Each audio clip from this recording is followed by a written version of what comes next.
দেখেন পিয়ার পদ্ধতিটা বাংলাদেশের ম্যাক্সিমাম জনগোষ্ঠী এখনো বোঝে না। পিয়ার পদ্ধতি কি, উন্নত যে দেশগুলো আসে সেখানে কিন্তু পিয়ার পদ্ধতি চালু আছে।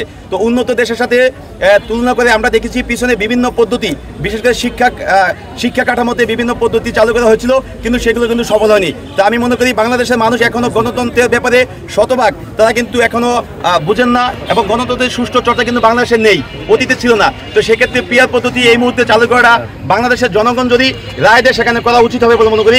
আমি মনে করি পিয়ার পদ্ধতি বাস্তবায়ন হওয়ার আগে দেশে একটি গণভোট হতে পারে, এবং সেখানে যদি গণভোটের মাধ্যমে দেশের বেশিরভাগ মানুষ এবং যারা বিভিন্ন রাজনৈতিক দল আছেন তারা যদি মনে করে আসলেই বর্তমানে রাজনৈতিক বাস্তবতায় পিয়ার পদ্ধতি খুবই গুরুত্বপূর্ণ, তাহলে পিয়ার পদ্ধতি বাস্তবায়ন হওয়াটাই বর্তমানে সময়ের চাহিদা হবে।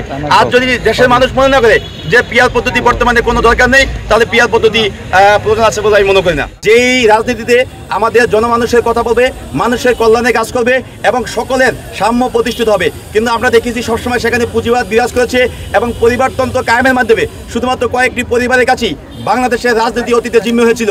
আমরা এই জিম্মি দশা থেকে বের হতে চাই, এবং আমরা বিশ্বাস করি যোগ্যতার ভিত্তিতে একজন কামারের ছেলে, একজন কুমোরের ছেলে, একজন কৃষকের ছেলে যাতে বাংলাদেশের সুষ্ঠু দ্বারা রাজনীতিতে সুযোগ পায়, তেমনই একটি রাজনীতি আমরা আগামীতে বিনির্মাণ করতে চাই। এবং আমরা বিশ্বাস করি দীর্ঘদিন আমরা যে গণতন্ত্রের সুষ্ঠু গণতন্ত্র থেকে বঞ্চিত ছিলাম, সেই সুষ্ঠু গণতন্ত্রের চর্চা আগামী ফেব্রুয়ারিতে যে জাতীয় নির্বাচনের মাধ্যমে যে হওয়ার কথা আছে, সেখানে শতভাগ সুষ্ঠু নির্বাচনের মাধ্যমে বাংলাদেশে দীর্ঘদিন পরে ফ্যাসিবাদের বিদায় হওয়ার পরে একটি উজ্জ্বল দৃষ্টান্ত স্থাপিত হবে বলে বিশ্বাস করি। এবং সেই নির্বাচনে আপনাদের সকলের একদম সমান কন্ট্রিবিউশন আশা করছি আমরা।